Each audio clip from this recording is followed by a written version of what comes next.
Hello friends, welcome back to my channel. तो बढ़ते हैं इस सीरीज के थर्ड एपिसोड की तरफ। एपिसोड के स्टार्ट में हमें दिखाया जाता है कि नैनजिंग आग लगने के बाद काफी ज्यादा डर गई थी और जैसे ही उसके मुंह से हेल्प की आवाज निकलती है उसकी आवाज जुआन तक पहुंच आई और यहाँ जुआन आवाज सुनते ही फौरन से टेलीपोर्ट हो जाता है। सीसी भी उसको चुप चुपके से देख रही थी। वो भी सोचने लगी कि ये लड़का अचानक से कहाँ चला गया। तो दूसरी तरफ जुआन हेल्प करता है नैनजिंग की। इतने से गुंडों को ढेर करना तो उसके बाएं हाथ का काम था। उनकी अच्छी खासी पिटाई करने के बाद वो नैनजिंग से पूछता है कि क्या तुम ठीक हो। इस पर नैनजिंग उसे कोई जवाब नहीं देती, लेकिन ये उसे खुद को भी काफी अजीब लगा क्योंकि इससे पहले तो सिर्फ उसे जान लेना आता था, किसी की परवाह करना नहीं। कुछ ही देर में नैनजिंग को रेस्क्यू करने के लिए वहाँ पुलिस पहुँच गई और जुआन वहाँ से गायब हो चुका था। सीन शिफ्ट होकर जुकेन पर आता है जो कि ये कैंग के केबिन में उसके लिए बर्थडे गिफ्ट के साथ साथ एक नोट रखता है। वैसे तो ये दोनों सिर्फ फ्रेंड्स ही है, मगर शायद जुकेन ही अपनी फीलिंग्स उसके लिए नहीं समझ पा रहा। दूसरी तरफ ये कैंग को दिखाया गया जो कि अपने बॉयफ्रेंड सोंगजिंग के साथ बैठकर डिनर करते हुए बर्थडे सेलिब्रेट कर रही थी। बाय चांस वहाँ जुकेन ने भी टेबल रिजर्व करवाया था और इन दोनों को साथ देखने के बाद सोंगजिंग के बारे में पूछने लगा। उसे लगा था कि कोई बिजनेस क्लाइंट होगा, मगर ये कैंग ने उसे अपना बॉयफ्रेंड कहकर इंट्रोडक्शन करवाया। उसे भी अपने साथ डिनर करने के लिए कहती है, मगर वो कहने लगा कि मैंने खुद का टेबल रिजर्व करवाया है, तुम दोनों अपनी कंपनी एंजॉय करो। आफ्टर दैट दूर से बैठे उन्हें लवी डवी रिएक्ट करते हुए देख रहा था, जहाँ सोंगजिंग ने ये कैंग को सेम नेकलेस गिफ्ट किया है जो वो केबिन में रख के आया था। ये देखने के बाद जुकेन फौरन वहाँ से चला गया।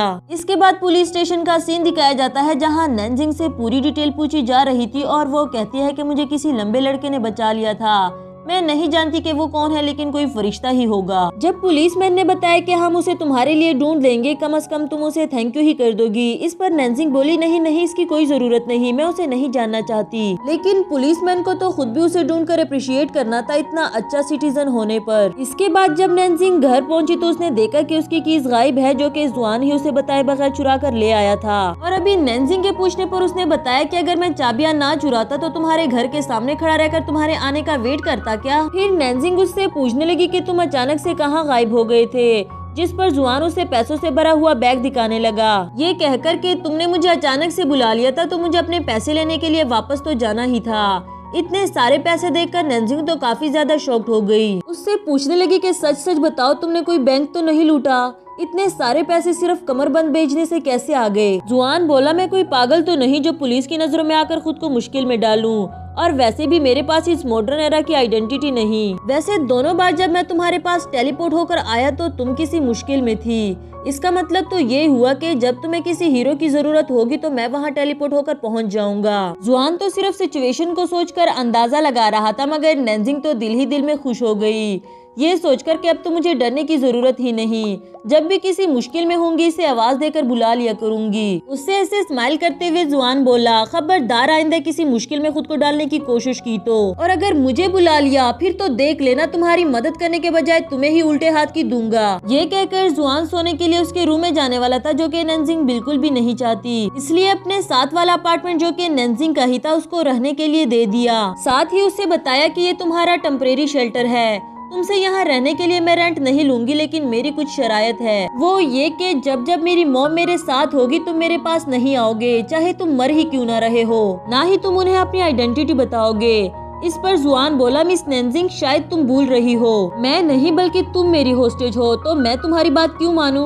और अगर तुम चाहती हो कि मैं तुम्हारा सीक्रेट रखूं तो इसके लिए भी तुम्हें मेरी कुछ और बातें माननी होंगी। नैनजिंग उसकी बात नहीं मानती, जिस पर जुआन उसके रूम में वापस जाने वाला था और हमारी नैनजिंग को भी मानना पड़ा। उससे उसकी शराइत पूछने लगी। जुआन ने बताया कि तुम्हें मुझे 3 टाइम का खाना देना होगा, मुझे सोते हुए डिस्टर्ब नहीं करना और मुझे एक स्मार्टफोन चाहिए। नैनजिंग बोली, तुम्हें स्मार्टफोन का कैसे पता? जिस पर जुआन कहने लगा, मैं एंशिएंट जरूर हूँ लेकिन स्टूपिड नहीं, मुझे यहाँ से वापस जाना है जिसके लिए मुझे स्टडी करनी होगी, और बुक से बेहतर तो मुझे इंटरनेट से आइडियाज मिल सकते हैं। नैनजिंग उसकी ये सारी बातें मानकर जाने लगी एंड जुआन उसको रोकते हुए बोला, तुम्हें आज आग से डर क्यों लगा? नैनजिंग ने बताया कि मिडिल स्कूल में मैं लैब में ट्रैप्ड हो गई थी जहाँ आग लग चुकी थी, तब से ही मुझे आग से डर लगने लगा है और मैं पैनिक करके खुद पर कंट्रोल खो देती हूँ, लेकिन मैं बिल्कुल ठीक रहती हूँ। अगर मैं आग के पास जाने से अवॉइड अवॉइड करूँ, लाइक कुकिंग ना करना, अपनी बर्थडे पे कैंडल स्किप कर देना। जुआन खामोशी से खड़ा उसकी बातें सुन रहा था, फिर कहने लगा चलो अच्छा हुआ तुम्हारी एक और वीकनेस ढूंढ ली। नेक्स्ट सीन में नैनजिंग अपनी जॉब सिलेक्शन के बारे में मॉम को बताती है, जो कि काफी ज्यादा खुश हो गई थी।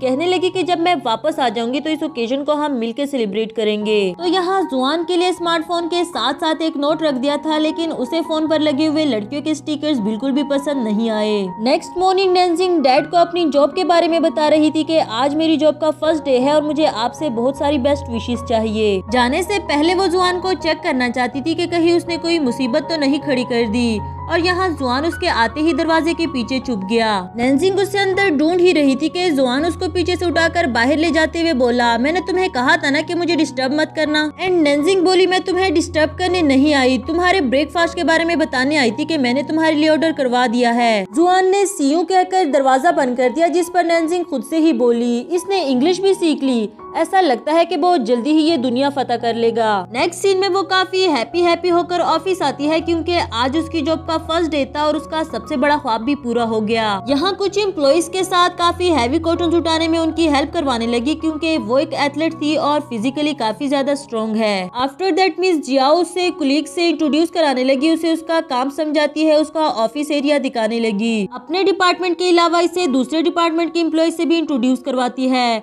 जहां इसकी मुलाकात मिस ये केंग से हुई, जो कि इस कंपनी की सीईओ है और जुकेन यहाँ का प्रेसिडेंट। ये केंग उसे अपने ऑफिस में बुलाती है, जिस पर इन दोनों का रिएक्शन तो ऐसा था जैसे वो इसे खा जाने वाली हो। यहाँ ये केंग की नजर उस लेटर पर पड़ी जो कि जुकेन ने रखा हुआ था, और गिफ्ट शायद वो वापस ले जा चुका। नैनजिंग से कहने लगी कि ना तो तुम्हारे पास जॉब एक्सपीरियंस है और ना ही तुम्हारा मेजर हमारी रिक्वायर्ड सब्जेक्ट्स में है, फिर भी तुम जानती हो कि मैंने तुम्हें सेलेक्ट क्यों किया, क्योंकि तुमने इंटरव्यू के दौरान कहा था कि तुम एक एथलीट हो जो तुम्हें गिव अप करना नहीं सिखाता। आई होप कि तुम ये जॉब छोड़कर नहीं भागोगी।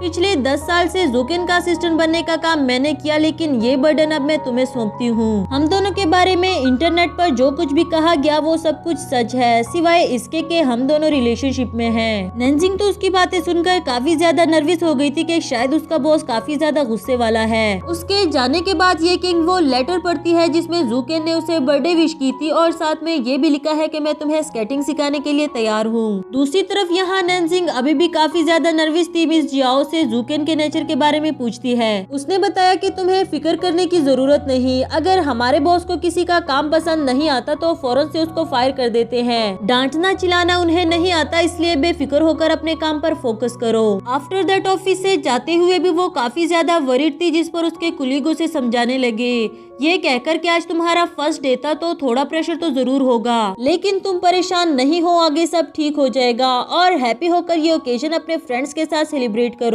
ये आइडिया उसको भी अच्छा लगा। मॉम तो आउट ऑफ सिटी थी, इसलिए वो सीसी को कॉल करके अपने साथ डिनर के लिए पूछने लगी। उसने भी ये कहते हुए मना कर दिया कि मुझे न्यू ट्रेनर के साथ ट्रेनिंग करनी है, बट अगली बार तुम्हें ज्वाइन जरूर करूंगी। सीसी तो नहीं आई। अब नैनजिंग को जुआन का ख्याल आया, लेकिन नहीं, वो इस डेविल को खाने पर क्यों बुलाए। सीन शिफ्ट होकर जुआन पर आता है, जिसे वापस जाने का कोई रास्ता नहीं मिला।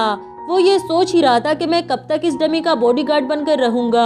तो इधर नैनजिंग रेस्टोरेंट में आकर अपने लिए काफी सारा फूड ऑर्डर कराती है, क्योंकि उसे ये ओकेजन अकेले ही सेलिब्रेट करना था। यहाँ मजे से बैठकर अपना डिनर करने लगी। वही एक लवी डवी कपल को देखते हुए बोली, गॉड, मेरा माउथ वाइप करने वाला कब आएगा और कितना वेट करना होगा मुझे। उसकी ये आवाज पहुँच जाती है जुआन के पास, और हमेशा की तरह टेलीपोर्ट होकर पहुँच आया उसके सामने। नैनजिंग भी उसको अचानक से वहाँ देखकर डर गई। वो कहने लगा, अगर तुम्हारे पास माउथ वाइप करने वाला नहीं है तो इसमें मेरा क्या कसूर, मुझे क्यों डिस्टर्ब करती हो? मैंने कहा था ना अगली बार मैं तुम्हारी हेल्प नहीं करूंगा। ये कहते ही जुआन वहाँ से जाने लगा, मगर वो जा नहीं पा रहा था। उसे जोरों का हेडेक होने लगा और कानों में नैनजिंग की आवाजें गूंज रही थी। इससे वो समझ गया कि मिशन कंप्लीट के बगैर नहीं जा सकता। अब मजबूरन उसे भी नैनजिंग का माउथ वाइप करना पड़ा, और ऐसे उसको भी रिलीफ मिला। उसका माउथ वाइप करते ही वहाँ से चला गया। यहाँ नैनजिंग भी काफी ज्यादा हैरान थी। वापस जाते हुए भी उसे काफी एम्बेरसमेंट फील होती है। कहने लगी, ये सब कुछ हो क्या रहा है? ओ गॉड, मेरे तो सर में दर्द हो गया, कोई मेरी मदद करे। उसकी तो ऐसे कोई इंटेंशंस नहीं थी, लेकिन जुआन इस बार भी उसकी आवाज पर यहाँ पहुँच आया। बेचारी नैनजिंग कहने लगी, मुझे माफ कर दो, मैंने ये सब कुछ जानबूझकर नहीं किया। आई प्रॉमिस मैं तुम्हारी सारी बातें मानूंगी। लेकिन इस बार तो वो काफी क्वाइटली उसके पास बैठकर उसका सर अपने शोल्डर पर रख देता है। इसी के साथ हमारा यह एपिसोड भी खत्म हुआ।